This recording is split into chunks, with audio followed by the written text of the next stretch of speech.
exposed Queen's rage with Sussex's kid. Harry's dirty trick to blindside Queen on secret phone call. Prince Harry and Meghan Markle are said to have blindsided the Queen with their decision to name their daughter Lilibet, as she was under the impression they would name her great-granddaughter Elizabeth, according to a close friend of the royal family. The Queen believed that Harry and Meghan would name their daughter Elizabeth, not Lilibet, after a phone call with the Duke of Sussex, and was taken aback when their choice was revealed, a friend and interior designer to the royals has claimed. Socialite Nikki Haslam, whose royal pals include everyone from the Duchess of Cornwall to Prince Michael of Kent, made the incredible claim on a recent podcast where he insisted the Sussexes should have named her Doria.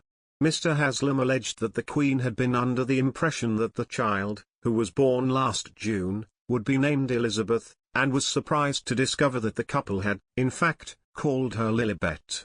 He said, "I heard he, Harry, rang her and said, 'We want to call our daughter after you, Granny.' She said, 'How charming of you, thank you,' thinking that it would be Elizabeth. So they got the permission, but they didn't say the name." Speaking on the Third Act podcast, Mr. Haslam goes on to question why Harry and Meghan didn't name the baby after the American former actress's mother instead. "Why on earth didn't they call that baby Doria?" he asked, adding, "It's the prettiest name ever." A spokesman for the Sussexes did not comment, more than 3 days after the Daily Mail asked them about Haslam's claims. Mystery has surrounded the Duke and Duchess of Sussex's decision to call their daughter Lilibet since the BBC's royal correspondent, Johnny Diamond, claimed last year that they did not ask the Queen if they could use her family pet name. In response, Prince Harry and Meghan launched an unprecedented legal attack on the BBC, saying the story was false and defamatory. Their spokesman said, "The Duke spoke with his family in advance of the announcement. In fact, his grandmother was the first family member he called. During that conversation, he shared their hope of naming their daughter Lilibet in her honor.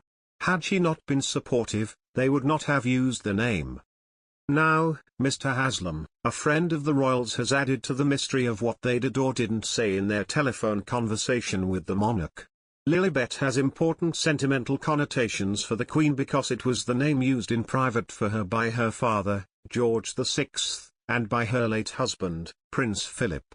Buckingham Palace's decision not to publish the bombshell investigation into allegations of bullying by Meghan Markle is an olive branch to the Sussexes, a royal expert told Mail Online yesterday. Commentator and author Richard Fitzwilliams has claimed the royal household may hope that the couple could reciprocate in kind when it comes to Harry's upcoming memoirs and rumours of another sit-down with Oprah Winfrey. The Queen's aides today confirmed Buckingham Palace had revised its HR policies in the wake of the probe, but will not release the final report. As one royal insider claimed, the household seems to be terrified of upsetting or provoking Harry and Meghan. Mr. Fitzwilliams claims that publishing the findings would have had an incendiary impact on the already strained relations between the households in London and LA, and may even have led to a legal challenge. He said, "The palace, faced with the possibility of a memoir by Harry later this year and who knows what else if the Sussexes, as budding philanthropists, were antagonized, has simply closed it down. This is obviously an olive branch to the Sussexes too." And amid claims it will cause anguish for the aides who claimed they were bullied, he added, "This is not a monument to transparency and those involved may well feel hard done by, especially considering the allegations that Meghan ill-treated staff."